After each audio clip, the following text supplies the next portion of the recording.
ધોરણ 11 કોમર્સની અંદર વાણિજ્ય વ્યવસ્થામાં પ્રકરણ નંબર 8 ધંધાકીય મૂડીના પ્રાપ્તિ સ્થાનો એની આપણે ચર્ચા કરતા હતા, જેની અંદર ઉછીના ભંડોળ એટલે કે ડિબેન્ચર જે છે એનો અર્થ અને એની લાક્ષણિકતા જોઈતી. હવે ડિબેન્ચરના પ્રકારો આપણે જોઈએ.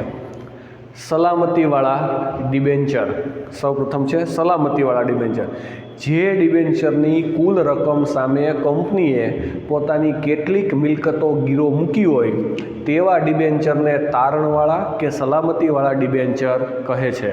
જે ડિબેન્ચરની કુલ રકમ હોય એની સામે કંપનીએ પોતાની જે મિલકતો છે એ ગીરવે રાખેલી હોય, તારણ ઉપર મૂકેલી હોય, એને સલામતીવાળા ડિબેન્ચર કહે છે. એટલે કે આમાં જે ડિબેન્ચર હોલ્ડરો હોય એના નાણાંની સલામતી રહી. કદાચ કંપની ફડચામાં જાય તો એના નાણાં જે છે એની મિલકતોમાંથી ચૂકવાઈ જાય. ગીરો મૂકેલ આ મિલકતોનો ઉપયોગ કંપની કરી શકે છે, એટલે કે તેના પર તરતો બોજ ઊભો કરવામાં આવે છે. ગીરવે રાખેલી જે મિલકતો હોય એ કંપનીનો ઉપયોગ કરી શકે, પણ એનું માલિકીપણું હોય નહીં. જ્યારે ડિબેન્ચરના નાણાં પરત ચૂકવાઈ જાય ત્યાર પછી કંપની જે છે એ એની માલિક બની શકે, ઉપયોગ કરી શકે, પણ માલિકીપણું હોય નહીં. આવા ડિબેન્ચર હોય એને સલામતીવાળા ડિબેન્ચર કહેવાય. રૂપાંતરણીય ડિબેન્ચર જે ડિબેન્ચરનું નિશ્ચિત સમયે શરતોને આધીન શેરમાં સંપૂર્ણ રૂપાંતર અથવા તો અંશતઃ રૂપાંતર થઈ શકે છે તેને રૂપાંતરણીય ડિબેન્ચર કહે છે. જો કંપનીએ નિયમનપત્રમાં જોગવાઈ કરી હોય તો આવા ડિબેન્ચરને નિશ્ચિત સમય બાદ ચોક્કસ કિંમતે ડિબેન્ચરના બદલામાં નક્કી કરેલ શેર આપવામાં આવે છે. જે ડિબેન્ચરનું નિશ્ચિત સમયે શરતોને આધીન રહી અને શેરમાં પૂરેપૂરું રૂપાંતર અથવા તો અંશતઃ રૂપાંતર થઈ શકે એવું હોય એવા ડિબેન્ચર જે હોય એને રૂપાંતરણીય ડિબેન્ચર કહેવાય. જો કંપનીએ પોતાના નિયમનપત્રની અંદર જોગવાઈ કરેલી હોય તો આવા ડિબેન્ચરનો નિશ્ચિત સમય થઈ જાય એ બાદ ચોક્કસ કિંમતે ડિબેન્ચરના બદલામાં શેર આપવામાં આવે છે. માની લો કે ડિબેન્ચર છે એની 20 વર્ષની મુદત રાખેલી હોય, 20 વર્ષ એના પૂરા થઈ જાય અને રૂપાંતરણીય ડિબેન્ચર હોય તો એનું ઇક્વિટીમાં રૂપાંતર થાય.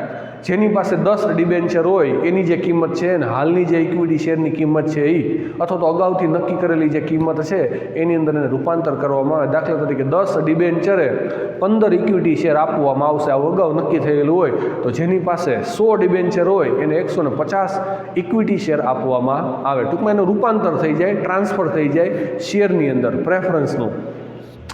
બિન રૂપાંતરણીય ડિબેન્ચર આવા ડિબેન્ચરનું ઇક્વિટી શેરમાં રૂપાંતર કરવામાં આવતું નથી અને તેઓને નિશ્ચિત સમયે અને શરતોએ ડિબેન્ચરના નાણાં પરત કરવામાં આવે છે. બિન રૂપાંતરણીય એટલે આવા ડિબેન્ચર જે હોય એનું શેરમાં રૂપાંતર થાય નહીં, એની મુદત પૂરી થઈ જાય એટલે એને એના નાણાં જે છે એ પરત ચૂકવી આપવામાં આવે છે. પછી છે બોન્ડ. બોન્ડ એ કંપનીની લાંબા ગાળાની નાણાકીય જરૂરિયાત સંતોષવા માટેનું મહત્ત્વનું પ્રાપ્તિ સ્થાન છે. બોન્ડ એ કંપની માટે ઉછીની મૂડી છે, કંપનીનું દેવું છે અને બોન્ડ હોલ્ડરો એ કંપનીના લેણદારો છે. બોન્ડ જે છે એ કંપનીની લાંબા ગાળાની કે મધ્યમ ગાળાની મૂડીની જરૂરિયાત સંતોષવા માટેનું સાધન છે, મહત્ત્વનું પ્રાપ્તિ સ્થાન છે. બોન્ડ જે છે એ કંપની માટે શું છે? ઉછીની મૂડી. અને બોન્ડ હોલ્ડરો જે છે એ કંપનીના લેણદારો છે. તેઓને નિશ્ચિત દરે અને સમયે વ્યાજ ચૂકવવામાં આવે છે. આ બોન્ડ હોલ્ડરો જે છે એને નિશ્ચિત દરે અને નિશ્ચિત સમયે વ્યાજ ચૂકવવામાં આવે છે. બોન્ડની મૂળ કિંમત સામાન્ય રીતે ડિબેન્ચર કરતાં વધુ હોય છે. બોન્ડની જે મૂળ કિંમત છે એ ડિબેન્ચર કરતાં વધુ હોય. તે મોટે ભાગે સરકાર, મ્યુનિસિપલ કોર્પોરેશન તથા કંપની દ્વારા બહાર પાડવામાં આવે છે. બોન્ડની કિંમત છે ને ડિબેન્ચર કરતાં વધુ હોય અને મોટા ભાગે બોન્ડ કોણ બહાર પાડે? સરકાર છે, મ્યુનિસિપલ કોર્પોરેશન છે. મોટા મોટા પ્રોજેક્ટ અને યોજનાઓ સરકારની જે હોય એ બોન્ડ જે નામથી બહાર પાડવામાં આવ્યા હોય એ નામથી ઓળખાય છે। સરકાર દ્વારા કે કોઈ પણ મ્યુનિસિપલ કોર્પોરેશન દ્વારા બોન્ડ જે નામથી બહાર પાડવામાં આવ્યા હોય એ નામથી જ ઓળખાય। દાખલા તરીકે સરદાર સરોવર બોન્ડ, બરાબર, નર્મદા નિગમ લિમિટેડ જે છે, નર્મદા નદી ઉપર જે સરદાર ડેમ બાંધવામાં આવ્યો છે તો એના બોન્ડ સરકારે બહાર પાડેલા છે નાણાં ભેગા કરવા માટે, ડેમનું બાંધકામ કરવા માટે, તો એ સરદાર સરોવર બોન્ડ છે। બોન્ડ ચોક્કસ મુદ્દત માટેના હોય છે, 10 વર્ષ, 20 વર્ષ, 25 વર્ષ આવી મુદ્દત માટેના બોન્ડ હોય છે। સરકાર કે કંપનીઓને મોટી યોજનાઓ હાથ ધરવી હોય ત્યારે મોટી રકમની લાંબા ગાળાની જરૂરિયાત સંતોષવા માટે બોન્ડ વધુ અનુકૂળ હોય છે। કોઈ પણ મોટી યોજનાઓ સરકારે હાથ ધરવી હોય, મોટી રકમની લાંબા ગાળા માટે જરૂરિયાત ઊભી થાય તો આવા સંજોગોની અંદર સરકાર દ્વારા બોન્ડ બહાર પાડી અને નાણાં મેળવવામાં આવે છે। ત્યાર પછી છે જાહેર થાપણો, પબ્લિક ડિપોઝિટ જેને કહેવાય। કંપની પોતાની ટૂંકા ગાળાની કાર્યશીલ મૂડીની જરૂરિયાત સંતોષવા માટે જાહેર જનતા પાસેથી થાપણો સ્વીકારે છે। કંપની પોતાની ટૂંકા ગાળાની નાણાંની જરૂરિયાત સંતોષવા માટે, ટૂંકા ગાળા માટે એટલે કે કાર્યશીલ મૂડી, રોજબરોજના ખર્ચ ચૂકવવા માટે, બરાબર, જે જાહેર જનતા પાસેથી થાપણો સ્વીકારવામાં આવે એને જાહેર થાપણો કહેવાય। આ કંપની માટે ઓછીની મૂડી તેમજ દેવું છે અને થાપણમાં નાણાં રોકનાર રોકાણકારો એ કંપનીના લેણદારો છે। આ જે જાહેર થાપણો છે એ શું છે? કંપની માટે ઓછીની મૂડી છે અને દેવું પણ છે। આ થાપણમાં જે નાણાં રોકનાર રોકાણકારો છે એ શું છે? કંપનીના લેણદારો છે। તેની મુદત 6 માસથી લઈને 36 માસ સુધીની હોઈ શકે। એની મુદત જે છે એ 6 માસથી લઈ અને 36 માસ સુધીની હોઈ શકે છે। થાપણદારોને કંપની ચોક્કસ દરે વ્યાજ ચૂકવે છે। આ બધા જે થાપણદારો હોય કે જેની પાસેથી થાપણો સ્વીકારી હોય એને ચોક્કસ દરે વ્યાજ ચૂકવવામાં આવે છે, જે માસિક, ત્રિમાસિક, અર્ધવાર્ષિક કે વાર્ષિક પણ હોઈ શકે। હવે આ વ્યાજ જે છે એ કઈ રીતે ચૂકવવાનું હોય? કાં તો મહિને હોય, 3 મહિને હોય, 6 મહિને અથવા તો વર્ષના અંતે પણ ચૂકવવાનું હોય છે, અથવા તો પાકતી મુદતે મુદ્દલ તથા વ્યાજ એક સાથે પણ ચૂકવવામાં આવે છે, અથવા તો એક સાથે નાણાં અને વ્યાજ બંનેની ચૂકવણી કરવામાં આવે છે। કંપની ધારા 2013ની જોગવાઈ મુજબ બેન્કિંગ અને નોન બેન્કિંગ ફાઇનાન્સ કંપની સિવાય જાહેર થાપણો જાહેર જનતા પાસેથી સ્વીકારી શકાતી નથી। કંપની ધારા 2013ની એવી જોગવાઈ છે કે બેન્કિંગ અને નોન બેન્કિંગ ફાઇનાન્સ કંપની હોય એના સિવાય જાહેર થાપણો જે છે એ જાહેર જનતા પાસેથી સ્વીકારી શકાય નહીં। જાહેર થાપણના ફાયદા: નાણાં મેળવવામાં સરળ, પ્રતિષ્ઠિત અને નફો કરતી કંપનીઓને સરળતાથી નાણાં મળી રહે છે। જેની નામના હોય, જેની છાપ સારી હોય, જેની પ્રતિષ્ઠા બજારની અંદર હોય એને સરળતાથી જાહેર થાપણો દ્વારા નાણાં મળે છે।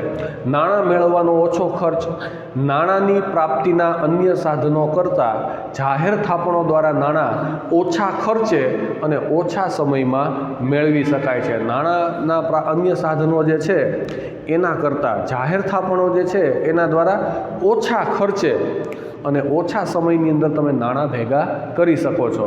મિલકતો બોજ મુક્ત: જાહેર થાપણો દ્વારા નાણાં મેળવતી વખતે કંપનીએ મિલકતો ગીરો મૂકવી પડતી નથી। જાહેર થાપણો દ્વારા જ્યારે પણ તમે નાણાં મેળવો ત્યારે કંપનીએ પોતાની મિલકતો જે છે એ ગીરવે મૂકવી પડતી નથી।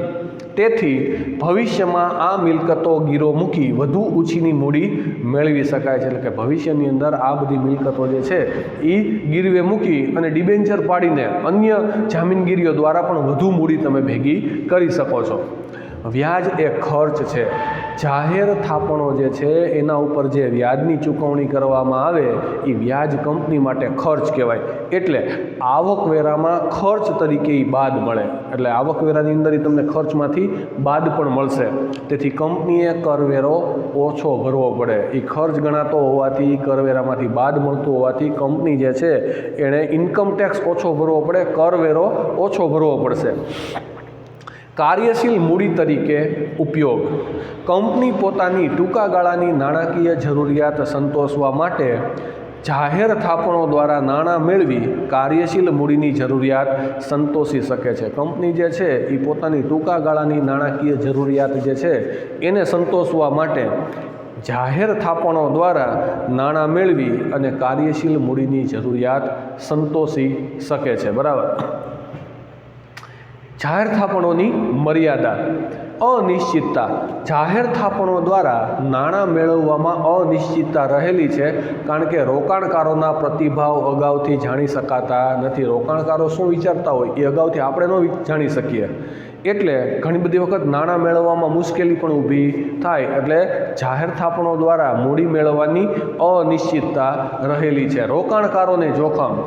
જાહેર થાપણો જે છે એ બિન સલામત દેવા ગણાય, કારણ કે આપણે કોઈ મિલકતો જે છે એ તો ગીરવે મૂકતા નથી. બરાબર. તેથી નાણાં રોકનાર માટે જોખમનું તત્વ રહે છે. એટલે જોખમ રહે ભાઈ, નાણાં જે છે પરત આવે પણ ખરા અને ના પણ આવે. સુખના સમયના સાથી. જાહેર થાપણો એ કંપની માટે સાનુકૂળ અને સુખના સમયના સાથી જેવી છે, કારણ કે જ્યારે કંપનીની આર્થિક પરિસ્થિતિ બગડે કે કંપની વિશે બજારમાં ખોટી અફવા ફેલાય, ત્યારે રોકાણકારો પોતાની થાપણો પાકતી મુદત પહેલાં પરત મેળવવા ઘસારો કરે છે અને થાપણો ઉપાડી લે છે. આવા સંજોગો કંપનીની મુશ્કેલીઓમાં વધારો કરે છે, માટે જાહેર થાપણોને સુખના સમયના સાથી કહે છે. જાહેર થાપણો જે છે એ કંપની માટે સુખના સમયના સાથી જેવી છે. કેમ? તો કે જ્યારે કંપનીની આર્થિક પરિસ્થિતિ બગડે કે કંપની વિશે બજારની અંદર ખોટી અફવા ફેલાય, ત્યારે રોકાણકારો જે છે એ પોતાની થાપણો પાકતી મુદત પહેલાં ઉપાડે, અને પાકતી મુદત પહેલાં જ્યારે રોકાણકારો પોતાની થાપણો લે એટલે વ્યાજની ચૂકવણી ઓછી કરવી પડે. એટલે આ સંજોગો કંપનીની મુશ્કેલીઓમાં વધારો કરે છે, માટે જાહેર થાપણોને સુખના સમયના સાથી કહે છે. બરાબર. મુદત પહેલાં જ્યારે રોકાણકારો આપણી પાસેથી થાપણો પાછી લઈ લે એટલે વ્યાજની ચૂકવણી ઓછી કરવી પડે. બરાબર. નવી અને નબળી કંપનીઓ માટે મુશ્કેલ. નવી અને આર્થિક રીતે નબળી કંપનીઓમાં રોકાણકારોને શરૂઆતમાં વિશ્વાસ હોતો નથી, માટે રોકાણકારો આવી કંપનીમાં થાપણો મૂકી જોખમ ઉઠાવવા તૈયાર થતા નથી. નવી અને નબળી સ્થપાતી જે કંપની હોય એમાં રોકાણકારોને શરૂઆતમાં વિશ્વાસ ન હોય. નવી કંપની હોય એને ઉછીના નાણાં કેમ આપવા, લોકોને વિશ્વાસ બેસે નહીં. એટલે જે નબળી કંપની હોય એ અને જે નવી સ્થપાતી કંપની હોય ને એ જાહેર થાપણો દ્વારા મૂડી એકઠી કરી શકે નહીં. પછી છે નાણાકીય સંસ્થા દ્વારા લોન. વિજ્ઞાન અને તકનીકી ક્ષેત્રે, વિજ્ઞાન અને ટેકનોલોજી પરિવર્તનો થવાથી ઉદ્યોગ ધંધાનો વિકાસ વધ્યો, તેથી તેમની લાંબા ગાળાની મૂડીની જરૂરિયાતો પણ વધી. વિજ્ઞાન અને ટેકનોલોજી, સાયન્સ અને ટેકનોલોજીનો જેમ જેમ વિકાસ થયો, જેમ જેમ બજારની અંદર પરિવર્તન આવ્યું, એ રીતે ધંધા અને ઉદ્યોગોનો વિકાસ થયો અને લાંબા ગાળાની મૂડીની જે જરૂરિયાતો છે એ પણ વધી. વૈયક્તિક રોકાણકારો અને વ્યાપારી બેન્કો આ જરૂરિયાત પૂરી પાડી શકે નહીં.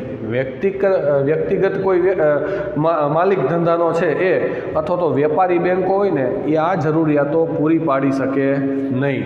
તેથી લાંબા ગાળાની મૂડીની જરૂરિયાતોને પહોંચી વળવા દેશમાં વિશિષ્ટ નાણાકીય સંસ્થાઓની જરૂરિયાત ઉદ્ભવી. એટલે આવી લાંબા ગાળાની ઉદ્યોગ અને ધંધાની નાણાંની જરૂરિયાતોને પહોંચી વળવા માટે વિશિષ્ટ પ્રકારની નાણાકીય સંસ્થાઓ જે છે એની જરૂરિયાત ઉદ્ભવી.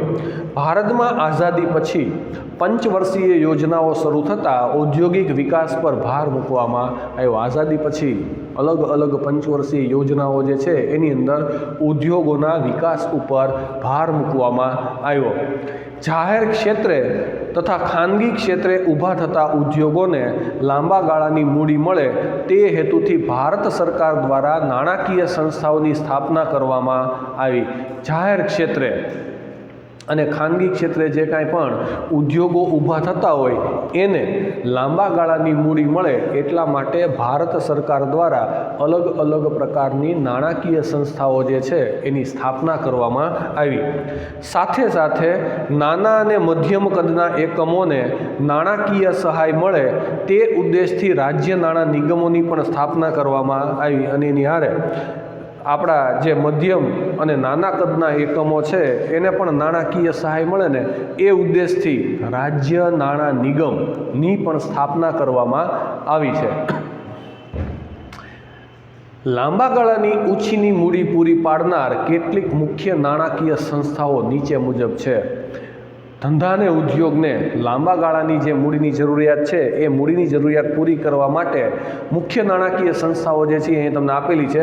ભારતીય ઔદ્યોગિક નાણાં નિગમ IFCI, industrial finance corporation of India, કે જે નાના અને મધ્યમ કદના જે ઉદ્યોગો છે એને લાંબા ગાળા માટેની મૂડી પૂરી પાડે છે. ભારતીય ઔદ્યોગિક વિકાસ બેંક IDBI બેંક છે ને, Industrial Development Bank of India.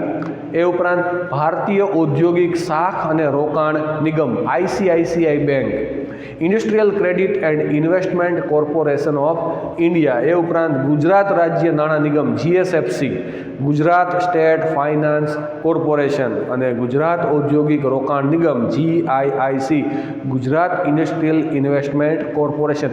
આ બધી ભારત સરકાર દ્વારા સ્થાપવામાં આવેલી અલગ અલગ નાણાકીય સંસ્થાઓ છે કે જે ધંધા અને ઉદ્યોગને લાંબા ગાળાની મૂડીની જરૂરિયાત સંતોષવા માટે ધિરાણ આપે છે અથવા તો નાણાં પૂરા પાડે છે. નાણાકીય સંસ્થાઓ દ્વારા લોનના કાર્યો, શેર ખરીદીને નાણાં પૂરા પાડે છે. હવે આ બધી સંસ્થાઓ આપણને નાણાં કઈ રીતે પૂરા પાડે? તો પહેલું છે શેર ખરીદીને નાણાં પૂરા પાડે છે. આવી સંસ્થાઓ આપણી કંપનીના શેર ખરીદી અને આપણને નાણાં જે છે એ પૂરા પાડે છે. એ ઉપરાંત આપણને બાંહેધરી આપીને પણ એ મદદ કરે છે. લોન આપીને નાણાં પૂરા પાડે. નાણાકીય સંસ્થાઓ ધંધાકીય એકમોને લાંબા ગાળાની તારણ લઈને લોન પૂરી પાડે છે. તારણ ઉપર કે આપણી મિલકતો ઉપર તરતો બોજ ઊભો કરવામાં આવે અને તમને લોન આપવામાં આવશે. ઉપરાંત કેટલીક વખત વિશિષ્ટ સંજોગોમાં જરૂરિયાત હોય તો ધંધાકીય મિલકતો ઉપરાંત વ્યક્તિગત મિલકતો પણ તારણમાં લેવામાં આવે છે. ધંધાની અંદર વધારે નાણાંની જરૂરિયાત હોય તો આપણી ધંધાની મિલકતો તો એને તારણ ઉપર લીધેલી જ હોય. વ્યક્તિગત ખાનગી મિલકતો જે હોય, આપણી પોતાની માલિકીની જે મિલકતો હોય ને એના ઉપર પણ તારણ લઈ અને લોન આપવામાં આવે છે. તકનીકી સેવાની સીધી ચૂકવણી દ્વારા મદદ. ધંધાકીય એકમોને કેટલીક વાર તકનીકી અને નિષ્ણાતોની સેવા મેળવવા માટે મોટી રકમનો ખર્ચ કરવો પડે છે. ધંધાકીય એકમો જે છે એને કેટલીક વાર તકનીકી એટલે કે ટેકનોલોજી અને નિષ્ણાતોની જે સેવા છે એની જરૂર પડે તો એના માટે મોટો ખર્ચ કરવો પડે. તો એટલા માટે કંપનીને આવી સંસ્થાઓ સેવા ઉપલબ્ધ કરાવે છે અને તે અંગેની ચૂકવણી જે છે એ નાણાકીય સંસ્થાઓ સીધી કંપની વતી જે તે તકનીકી કંપનીને કરે છે. બરાબર? એટલે કેટલી તે અંગેની જે કાંઈ પણ ચૂકવણી હોય એ સીધી આ કંપની જે છે એની ચૂકવણી કોણ કરી દે? આ નાણાકીય સંસ્થા છે એ કરી દે. બાંહેધરી પૂરી પાડવી. ધંધાકીય એકમોના જામીન બનીને અન્ય નાણાકીય સંસ્થાઓને સલામતીની ખાતરી આપે છે. ધંધાકીય એકમો જે છે એના જામીન બની અને નાણાકીય સંસ્થાઓ અલગ અલગ જે હોય એને પોતાની સલામતીની ખાતરી આપે છે અને પરોક્ષ રીતે કંપનીઓને નાણાં મેળવવામાં મદદ કરે છે. પરોક્ષ રીતે, આડકતરી રીતે બીજી સંસ્થાઓ પાસેથી નાણાં મેળવવામાં પણ આ સંસ્થાઓ મદદ કરે છે. અન્ય સેવાઓ. નાણાકીય સંસ્થાઓ કંપનીની સ્થાપનામાં મદદ, બજાર સંશોધન, વિદેશી બજારોની માહિતી જેવી સેવાઓ પણ આપે છે. આ નાણાકીય સંસ્થાઓ જે છે એ કંપનીની સ્થાપનામાં મદદ કરે છે. બજાર સંશોધન, વિદેશી બજારોની માહિતી એવી અનેક પ્રકારની સેવાઓ પણ આપે છે. પછી છે વ્યાપારી બેંકો. ટૂંકા ગાળાની કાર્યશીલ મૂડી પૂરી પાડવામાં વ્યાપારી બેંકોનું સ્થાન ઘણું મહત્ત્વનું છે. આપણા ધંધાની અંદર ટૂંકા ગાળાની જે મૂડીની જરૂરિયાતો છે એને પૂરી પાડવા માટે વ્યાપારી બેંકો જે છે એ મહત્ત્વનું સ્થાન ધરાવે છે. દેશના વેપારીઓ કે ઉદ્યોગો પોતાની કાર્યશીલ મૂડીની જરૂરિયાત સંતોષવા મહદ અંશે વેપારી બેંકો ઉપર આધાર રાખે છે. આપણા દેશના વેપારીઓ અથવા તો આપણા દેશના જે ઉદ્યોગો છે એ પોતાની કાર્યશીલ મૂડીની જરૂરિયાત છે એને પૂરી કરવા માટે મહદ અંશે બેંક ઉપર આધાર રાખે છે. જાહેર જનતા પાસેથી સ્વીકારેલી થાપણોને વ્યાપારી બેંકો ધંધાકીય એકમોને ધિરાણ કરે છે. અલગ અલગ જે રોકાણકારો હોય, વ્યક્તિગત રોકાણકારો એની પાસેથી એ થાપણો સ્વીકારી હોય, એ થાપણો જે છે એ લોન સ્વરૂપે ધંધાકીય એકમોને આપે છે, જેની મુખ્યત્વે 3 રીત છે: લોન, કેશ ક્રેડિટ અને ઓવરડ્રાફ્ટ. લોન દ્વારા પણ આપણને નાણાં પૂરા પાડશે, કેશ ક્રેડિટ જેને સીસી કહેવાય, અને ઓવરડ્રાફ્ટ, બેંક ઓવરડ્રાફ્ટ જેને આપણે કહીએ, એના દ્વારા આપણને નાણાં પૂરા પાડે છે. એમાં પહેલા છે લોન. તો લોન કોને કહેવાય? વ્યાપારી બેંકો લોન દ્વારા ધંધાકીય સંસ્થાઓને ધિરાણ આપે છે, જે બેંકના નીતિ નિયમો અનુસાર હોય છે. વેપારી બેંકો જે છે એ લોન દ્વારા ધંધા કે ઉદ્યોગને નાણાં પૂરા પાડે છે, અને એ લોન જે છે ને એ બેંકના નીતિ નિયમો અનુસાર હોય છે. તે માટે ધંધાકીય એકમની નાણાંની જરૂરિયાત, નાણાં પરત કરવાની શક્તિ, પાછલા વર્ષના વાર્ષિક હિસાબો તથા ધંધાની નફાકારકતા વગેરેની યોગ્ય ચકાસણી કરીને લોન આપે છે. હવે એ એમને લોન ન આપે બેંકો, વેપારી બેંકો. એ તમારી નફાકારકતા જોવે, પાછલા વર્ષનું તમારા વાર્ષિક હિસાબો જોવે કે ભાઈ એમાં કેટલી નફાકારકતા થઈ છે, બજારની અંદર તમારી શાખ કેવા પ્રકારની છે, તમે નાણાં પરત કરવાની શક્તિ ધરાવો છો કે કેમ, તમારી નાણાંની જરૂરિયાત કેવા પ્રકારની છે, આ બધું તપાસી અને ત્યાર પછી તમને લોન આપવામાં આવે છે. લોન આપતી વખતે ધંધાકીય એકમની મિલકતો ગીરો રાખે છે. હવે તમારે ગીરવે રાખવી પડે, મોર્ગેજ કરવી પડે, જમીન, મકાન, વાહનો હોય, ફર્નિચર હોય કે તમારા યંત્રો હોય, આ બધું જે છે એ તમારે ગીરવે રાખવું પડે બેંક પાસે. ત્યાર પછી એના ઉપર તમને લોન આપે. મંજૂર થયેલ લોનની રકમ પર નક્કી કરેલ દરે વ્યાજ ચૂકવવું પડે છે. લોનની રકમ નક્કી કરેલ હપ્તામાં અથવા એક સાથે પરત કરી શકાય છે. તમને લોન આપે એટલે એનો જે કાંઈ નક્કી કરેલો વ્યાજનો દર હોય એ તમારે ચૂકવવું પડે, અને તમારે વ્યાજ ચૂકવવું પડે. અને લોનની મુદત પૂરી થતી હોય તો એ મુદતના અંતે તમારે મૂળ રકમ પાછી વ્યાપારી બેંકને પરત કરવાની હોય. Cache credit. બેંક વેપારીઓ કે ઉદ્યોગોને ધંધાકીય જરૂરિયાત માટે માલ સ્ટોક કે અંગત મિલકતોની જામીનગીરી પર જે રકમ મંજૂર કરે એને કેશ ક્રેડિટ કહેવાય. બેંક દ્વારા ઉદ્યોગો કે ધંધાઓને જે આપણી પાસે માલ સ્ટોક પડ્યો હોય અથવા તો આપણી જે અંગત મિલકતો હોય, બરાબર, એ ગીરવે લઈને તમને જે લોન સ્વરૂપે નાણાં આપવામાં આવે એને કેશ ક્રેડિટ તરીકે ઓળખવામાં આવે છે. ધંધાદારી એકમ જેટલા પ્રમાણમાં જેટલા સમય માટે આ નાણાંનો ઉપયોગ કરે તેટલા પ્રમાણમાં નક્કી કરેલ દરે વ્યાજ ચૂકવવું પડે. ધંધાકીય એકમ જે છે એ જેટલા સમય માટે આ કેશ ક્રેડિટના નાણાંનો ઉપયોગ કરશે, એ ઉપરાંત જેટલા સમય માટે એનો ઉપયોગ કરશે એટલા સમયનું તમારે વ્યાજ જે છે એ બેંકને ચૂકવવું પડે. 10 દિવસ કેશ ક્રેડિટ વાપરો તો 10 દિવસનું વ્યાજ ભરવાનું, 6 મહિના સુધી વાપરો તો 6 મહિનાનું વ્યાજ ચૂકવવું પડે. ઓવરડ્રાફ્ટ ઓડી તરીકે પણ ઓળખાય અને BOD તરીકે ઓળખાય, બેંક ઓવરડ્રાફ્ટ. બેંક વેપારી કે ધંધાદારી સંસ્થાના ચાલુ ખાતામાં શિલક હોય એના કરતાં નક્કી કરેલ મર્યાદામાં વધુ રકમ ઉપાડવાની સગવડ આપે એને બેંક ઓવરડ્રાફ્ટ કહે. વેપારીના ચાલુ ખાતામાં, વેપારીનું હંમેશા ચાલુ ખાતું હોય, બરાબર, કરંટ અકાઉન્ટ જેને કહેવાય, એ ચાલુ ખાતામાં જે જમા રકમ હોય એ જમા રકમ કરતાં વધારે રકમ બેંક ઉપાડવાની જે સગવડતા આપે એને શું કહેવાય? એને બેંક ઓવરડ્રાફ્ટ તરીકે ઓળખવામાં આવે છે. વેપારી કે ધંધાદારી સંસ્થા પોતાની અંગત શાખ કે જામીનગીરી પર ઓવરડ્રાફ્ટ મેળવી શકે છે. વેપારી કે કોઈ ધંધાદારી સંસ્થા જે છે એ પોતાની અંગત શાખ કે જામીનગીરી ઉપર ઓવરડ્રાફ્ટ મેળવી શકે.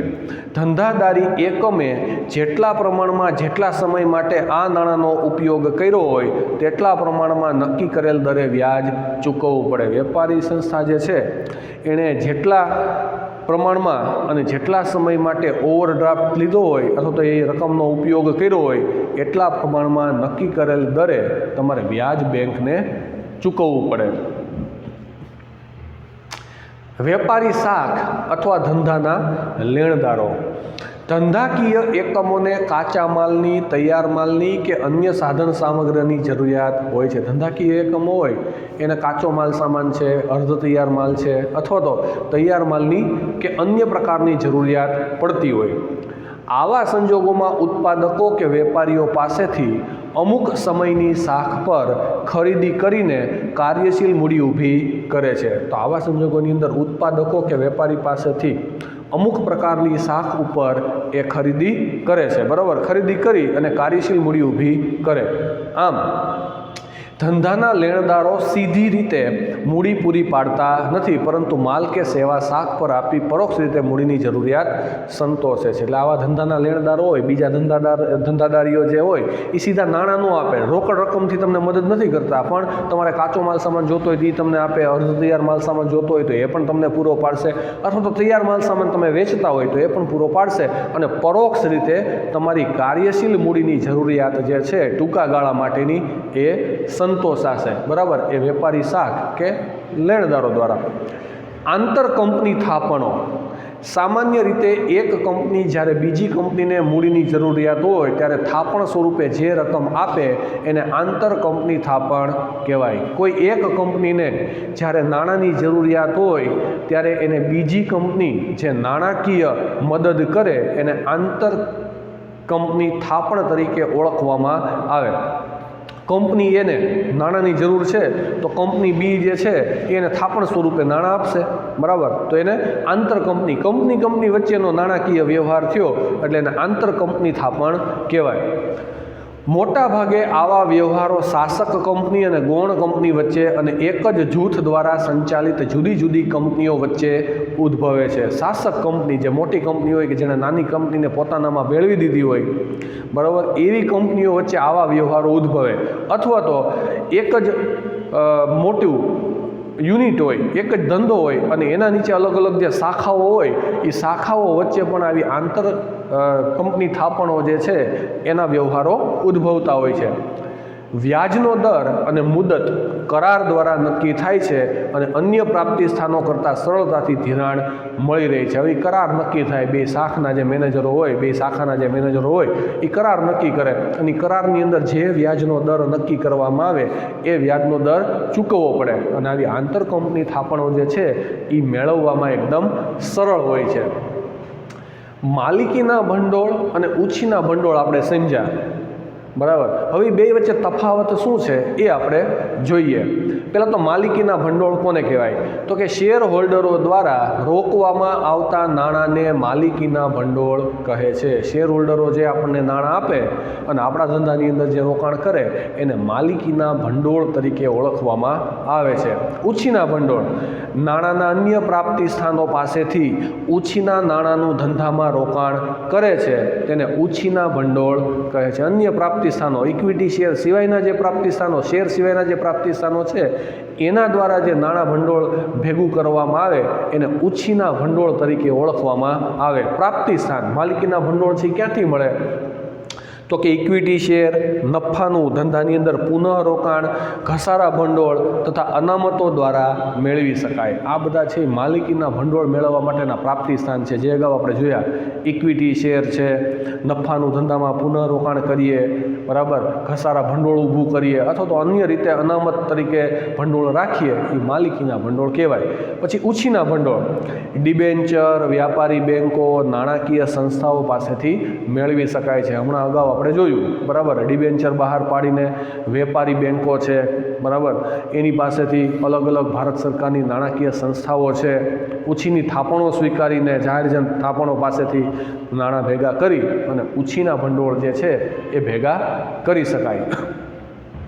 વળતર માલિકીના ભંડોળ ઉપર વળતર તરીકે ડિવિડન્ડ મળે. માલિકીનું જે ભંડોળ હોય ને એમાં વળતર તરીકે ડિવિડન્ડ મળે અને ડિવિડન્ડનો દર નિશ્ચિત હોતો નથી. જ્યારે ઉછીના ભંડોળમાં વળતર તરીકે નિશ્ચિત દરે વ્યાજની ચૂકવણી કરવામાં આવે છે. એટલે માલિકીના ભંડોળમાં ડિવિડન્ડ અને ઉછીના ભંડોળની અંદર વ્યાજની ચૂકવણી થાય.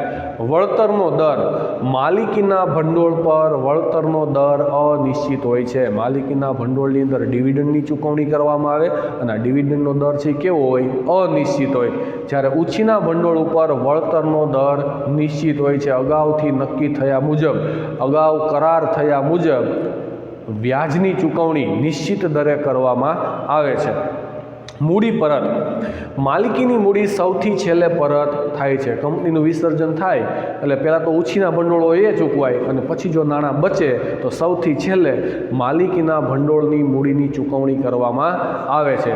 જ્યારે ઉછીના ભંડોળમાં માલિકીના ભંડોળ પહેલાં પરત થાય છે. ઉછીના ભંડોળ જે છે એ માલિકીનું ભંડોળ જે હોય ને એના પહેલાં પરત એની ચૂકવણી કરવામાં આવે. એટલે દાખલા તરીકે કંપની જે છે એનું વિસર્જન થાય, કંપની બંધ થઈ જાય, કંપની ફડચામાં જાય, આવા સમયે પહેલાં ઉછીના ભંડોળવાળા જે હોય એને નાણાંની ચૂકવણી કરવામાં આવે છે. ત્યારબાદ માલિકીના ભંડોળો જે હોય એની ચૂકવણી થાય.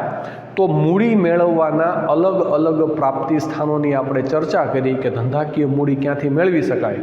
તો આ પ્રકરણ જે છે એને અહીંયા આપણે હવે પૂર્ણ જાહેર કરીએ છીએ.